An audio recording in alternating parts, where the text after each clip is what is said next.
আগামী 8ই মে আসন্ন ডোমার উপজেলা পরিষদ নির্বাচনে চেয়ারম্যান পদপ্রার্থী উপজেলা আওয়ামী লীগের সাধারণ সম্পাদক মঞ্জুরুল হক চৌধুরীর নির্বাচনী অফিসের উদ্বোধন উপলক্ষে সোনারায় বাজারে এক আলোচনা সভা ও দোয়া মাহফিলের আয়োজন করা হয়।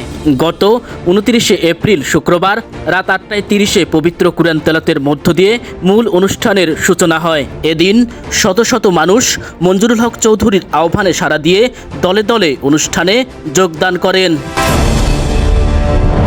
আলোচনা সভায় সোনারায় ইউনিয়ন পরিষদের চেয়ারম্যান গোলাম ফিরোজ চৌধুরী সহ ডোমার উপজেলা আওয়ামী লীগের বিভিন্ন অঙ্গ সংগঠনের নেতৃবৃন্দ যোগদান করেন। বক্তব্য প্রদানকালে বক্তারা মঞ্জুরুল হক চৌধুরীকে ভোট দিয়ে সমর্থন করার জন্য সকলের প্রতি উদাত্ত আহ্বান করেন। এই উপজেলা নির্বাচনে উপজেলা চেয়ারম্যান আমরা এই সোনায় হরিণচড়া চিকনমাটির মধ্যে রাখতে চাই। তাই আমাদের আর ঘরে বসে থাকা যাবে না। নির্বাচন একার পক্ষে করা সম্ভব না।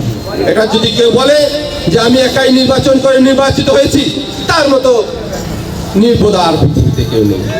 কারণ নির্বাচন হচ্ছে সকলের সমষ্টিগত প্রচেষ্টায় একজন প্রার্থী নির্বাচিত হতে পারে। তাই আপনাদের কাছে আমার অনুরোধ থাকবে, আমরা সবাই ভোট দেব এটা নিশ্চিত, কিন্তু আমাদেরকে আরেকটা কাজ করতে হবে। আমাদের যেখানেই আমাদের আত্মীয় স্বজন পরিচিত যারা আছে তাদের ভোটগুলো আনার জন্য আমাদের চেষ্টা করতে হবে। ভাইয়েরা আমার, আপনারা ঐক্যবদ্ধ হন, আমার অনুরোধ ঐক্যবদ্ধ। সবশেষে অনুষ্ঠানের শিরোমণি চেয়ারম্যান পদপ্রার্থী মঞ্জুরুল হক চৌধুরী সকলের উদ্দেশ্যে বক্তৃতা প্রদান করেন। আমাদের ভিতর ছোটখাটো অনেক ভুল বোঝাবুঝি ছিল, সেই ভুল বোঝাবুঝি কিন্তু আমরা অবসান করতে চলেছি।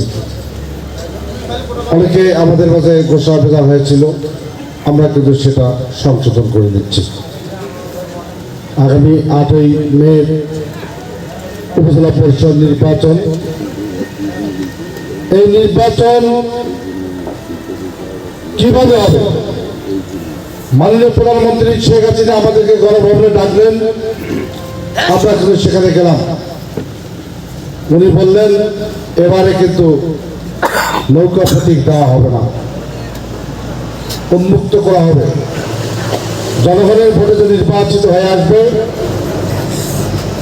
সেই তাকেই আমি মেনে নিব, তার মাধ্যম দিয়ে আমি উন্নয়নমূলক কর্মকাণ্ড করব।